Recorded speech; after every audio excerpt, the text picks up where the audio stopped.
Hello, good afternoon everyone. I was just telling the colleagues there, the speakers, that it's so unfair for me because of all the exciting drum performances, the dance performances, and here I am, with the accelerated Kairu as well. Now it's my turn, and I think before I begin, I want to do an exercise with you. So I just need you to humor me for a while and just to play along with me. So I'm going to ask you a series of statements, and with an agreement, if you agree to those statements, I just want you to clap once. Sorry, let me retract that again. If you disagree to the statement, you clap once. If you agree to the statement, you clap 3 times. Not too difficult, right? So I want to ask you, was the performance awesome? Oh, beautiful. And was the lunch good? Excellent. And today is a beautiful day. And Ben standing up here is awesome and handsome. Thank you. I feel so encouraged. I got a lot of supporters here so that they can clap and cheer in case none of you participated in that. So thank you for doing that. And maybe just to share with you, I'm going to be standing here to talk to you a bit about a story of how I started, and at the same time, my journey on a topic that is very close to my heart, that is happiness at work. And I'm not going to be presenting a lot of big ideas and all this, but this might be something that you can resonate with, and I'll share with you my experiences in working in the different profiles, and specifically in the workplace. And to share with you first how I began. These are some of the students that I worked with before, because I started my professional career as a psychologist and counselor in NGO that works specifically for youth at risk. And what we do is we go to the schools and we tell them, give us the worst students. Give us 1 full year and we work with them. And in the process of working with these youth, we realize that, a lot of times, whatever good we do with them, and oftentimes one-to-one, they are darlings, they are excellent. But when they go into a group setting, what we find is that is when all the funky things happen. And so in the process of our dedicated effort working with them, we realize that whatever good we do gets undone at the home setting. And so my colleagues and I got together, we were brainstorming and thinking really, really hard, how are we able to reach out to the people that they're living with? And then that's when a spark of inspiration came to us. We figured that a lot of the adults that they're living with spend their time at work. And if we want to reach out to these people, then we can impact the workplace. And by impacting the workplace is to increase the level of happiness that they experience, to equip them with strategies to deal effectively, so that the ideal is that they don't bring negativity back home. Some of our friends say that I'm an idealist, and naive, because there was a point in time when I wished that working can be so beautiful that you bring positivity back home. But I've learned that doesn't happen. I don't know about your experience. And so the goal is that if there could be strategies that helps them to deal effectively with it, then they won't have to bring the negativity back home. And as a starting point, that formed the mission of what I do at iGROW, going to the workplace to study about happiness. And so to begin with, we need to understand what is the extent of happiness. And in order for us to do that, we have various assessments tools for us to find out just that. And so one of the things that we have is this emotional thermometer that measures the risk factors. We also have another honeycomb principle that measures the protective factors. So we combine these 2 things together. If the protective factors are high and the risk factors are low, we know that the person is coping well. And if the reverse happens, that the protective factors are low and risks are high, we know that this person needs additional help. And so I'm going to share with you some of the findings in the research, the data that we've collected at the workplaces in Singapore. And what we have found is that I'm going to share with you the emotional thermometer. And what that measures is depression, anxiety, and social impairment in the workplace.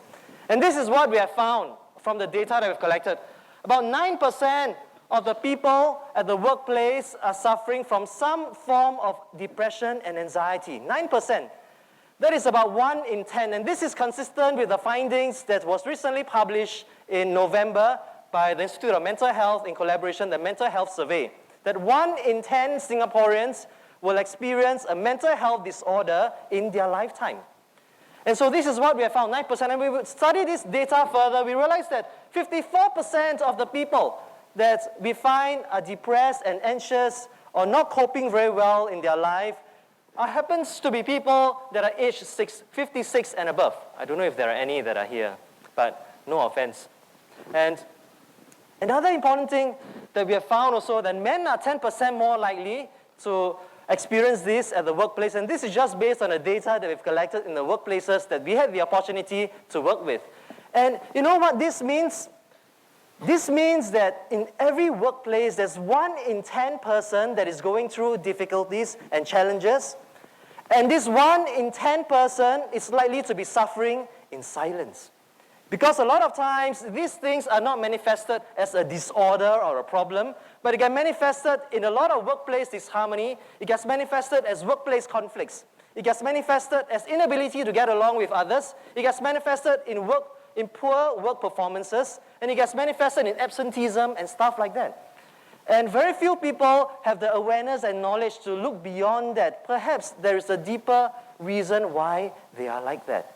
And this is very sad, because what it means is that a lot of you out there, when you graduate from school, when you go out to the workplace, and those of us that are working right now, and seated in this room, 1 in 10 person. Just look around you. Do you know how many people are suffering in silence already?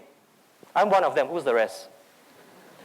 And, you know, on that note, then it becomes important for us to equip them with specific strategies to deal and cope effectively in that context and regard.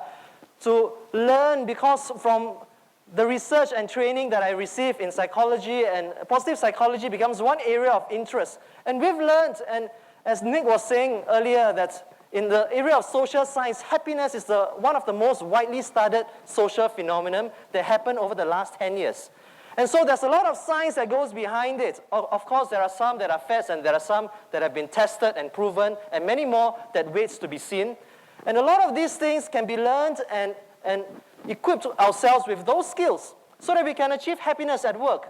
And you know, before we explore this idea of happiness at work and the myth, I just want to ask you to think through with me. What do you think happiness at work is? What is it? Maybe some of you say that it's different things for different people. There's that subjective element, there's the evaluative element, there's that experience element. But I want you to think along with me. I'm going to present some of the ideas behind. And if you agree with me, you clap 3 times. If you don't agree with me, you clap 1 time. And I want to see what you think about happiness at work. Is happiness at work to you? The screen went blank.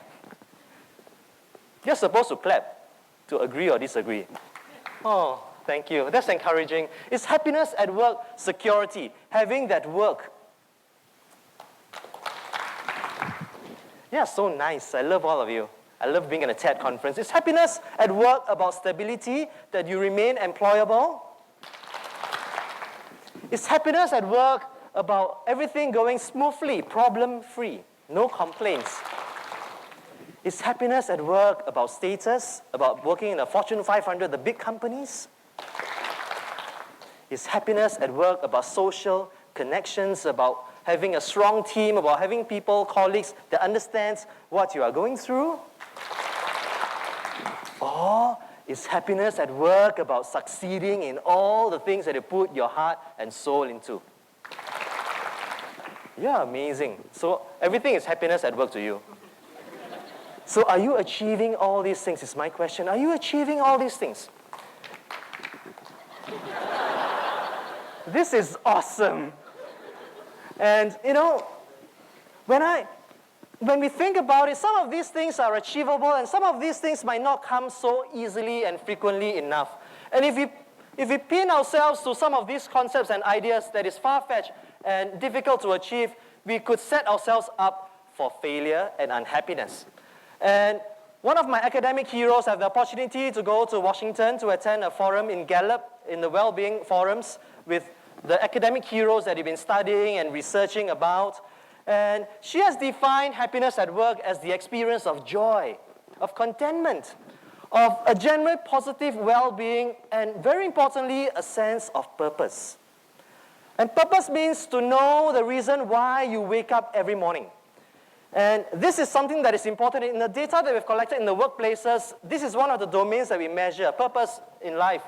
And this seems to be the lowest score amongst all the rest of the facets that we are measuring. And you know, if that is the idea of what happiness at work is, and all of us have differing views, and if those are the broad principles and concepts, then it's important for us, because this is what we have learned and found, that there are certain underpinning myths or concepts behind what happiness at work is. And I'll share with you 3 of these. The first one is work is work. We don't have to be happy at work. I just go and do my things, and when I complete it, I'm done. It's like a transaction. Why do I have to find those happiness at the workplace? And you know, a lot of people that we work through seem to hold on to this idea, the transactional model. I put in the effort and I get remunerated for my efforts, and that's it. If I be happy in the process, that's a bonus. But you know what? By sheer evaluation of the amount of time that we spend at the workplace, and Nick presented the data, in Singapore, we spend so much time. In some occupations and work, we spend up to 10 to 12 hours, some even 15 hours at the workplace every day. And that is more than the amount of hours that we spend sleeping and resting and with people that are important to us. And so because we spend so much time, it's important, you know, for us to learn and find something that we enjoy about work. It's not just about work, because that attitude can manifest itself. And the research behind neuroplasticity, which is about how our brain forms connections, of how our brain anchors and creates stereotypes or into mental models, if we were to go through miserable every day in our life, that could become a very serious problem. Let me give you an example. Imagine, you know, if you think work is work and that's fine, I don't need to find happiness, and every morning you happen to be the type of people that snooze and snooze and snooze and snooze until the last moment before they wake up, and then they think, oh, you know, work again. And when Friday comes, they got Friday blues. You know what are Fridays? Friday blues? They think to themselves that, oh my goodness, life is so unfair. I've got to work 5 days and only get 2 days off. And you know, if you happen to be a person like that and going through this negativity, you'll be miserable because of how our brain forms connections. And the second myth that presents is that it will get better. And you know, it's funny because this is the ironic paradox of life, that people, especially in Singapore, the people that I've encountered anecdotally, and some of the research support this, that, you know, we tend to take the safer route. If I don't know what to take in university course, let me choose the one that presents the most options. If I don't like my job, it doesn't matter because it pays well, there's career advancement. If I suck at it and I totally hate it and I'm spending 12 to 15 hours every day at work because I'm new, a new hirer in a company, it doesn't matter. Let me endure with it because the time will pass. Because in a few years' time, when I become an executive, when I become a manager, things will be different. And then this goes on. Maybe when I become a bit more senior, I will get more time to enjoy. Maybe it persists all the way until we think, you know, finally, maybe when I start to retire, things are going to get better. Ladies and gentlemen, you know what? That is not going to happen. A lot of times when we retire feeling lost, especially in the Singapore context where we work all the way to 5 p.m. the last day of our retirement. And then the next day we go back and we wonder, something is missing. And so it doesn't get better. It's about an attitude that you adopt to find your happiness at work and not to put it in unrealistic optimism in a forward-looking manner. And optimism is important and good, definitely, but it must be anchored on something that is realistic. And one of the practical strategies is for you to find what you enjoy doing at work. And it doesn't necessarily have to be the work itself. It could be the work colleagues and stuff like that. And the third myth is that we can't control it. There are a group of people that we find that, you know, adopt this perspective that it's my lot in life, you know.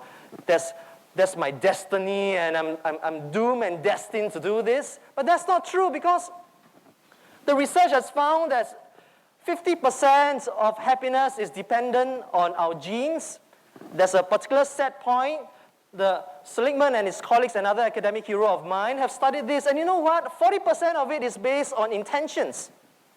Active willing of the things that you want to do, and 10% is based on situations, which means 50% of it is within your control. And if that's the case, how do we achieve then happiness at work? And I want to present to you these 6 strategies. You know, I asked you to do the clapping thing, right? Other than feeding my big ego that you enjoy me and you know, it's so beautiful to be at a TED conference with people clapping for me. Other than that, I thought it's important because CLAPS forms the acronym of these 6 strategies that I want to share with you. And we clap when we are happy, we clap when the performance is good, we clap when something, it has a positive connotation to it. And this forms the 6 strategies. And first one is choosing to be happy. Choosing. Because a lot of times, by the active willing, by our thoughts, a lot of people go through life, trying to change the way you think. But my training in cognitive behavioral therapy, basically what it means is our thinking influences our feelings and our behavior, tells us and informs us that when you actively choose what you think, you'll be able to change the way you feel and you'll be able to change the way you act and behave. So choosing to be happy. Second one is laughing generously. I have the chance to go to India in Bangalore for 5 full days to learn how to laugh. Are you all laughing at me? Later on, if there's time, I'll share with you an exercise. So finding opportunities to smile and to laugh, because there are a lot of amazing benefits to laughter and to smiles. And the third one is appreciating the blessings and to think of one good thing that happened, and later one of the speakers will be sharing more about it. And praising others. Because like what Maureen shared earlier, it's about connections. Happy people tend to have people around them to form strong social relationships. So in order for us to form strong social relationships, it's for us to catch others doing right. To be generous with our praises and affirmations. And this is the other strategy. And the next one is stretching your strength. Because they have found that if we were to constantly do what we are good at every day, as frequently as possible, it makes us more fulfilled because the chances of us succeeding is a bit higher because it's something that we like anyway. And therefore, for us to achieve that happiness. And last but not least, it's about seeking to increase our skills because we do not operate in a vacuum. We need to interact effectively with the environment, we need to interact effectively with the people, and so on and so forth. So if the challenge is high, we've got to increase our skills in order for us to deal effectively with it. So these are the 6 practical strategies on how to become happier at work. And on a concluding note, as I see the clicker, with my time limited, I want to do an exercise with you. And you know that I went to India to learn how to laugh, and you laugh at me for that. And it doesn't matter because a lot of my friends do that too. They say, what? You spend good money learning how to laugh? You should come and meet me. I'll charge half the price for you. But I want to humor me for the last moment to go through an exercise of this because a lot of research has gone into finding out what laughter can do to us and impact us, not just in our health, but in our emotional health, that it releases happy chemicals into our bodies. And so I want you to do this. In a moment's time, we're going to be doing this called the gradient laughter. And gradient is like a slope, right? And a slope begins with a gentle and eventually ends up in a very steep one. So I wanted to begin with a very soft and gentle laughter first, and I'll demonstrate to you. Very soft. Ha ha ha ha. Ha ha ha ha. And slowly graduating in. And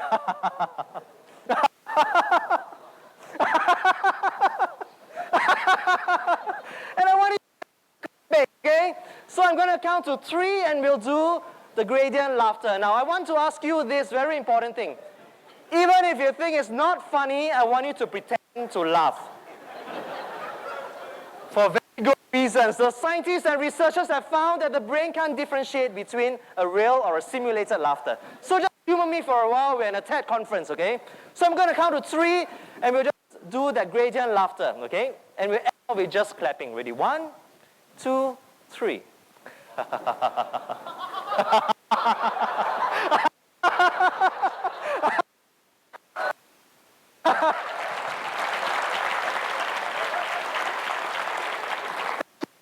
Thank you very much.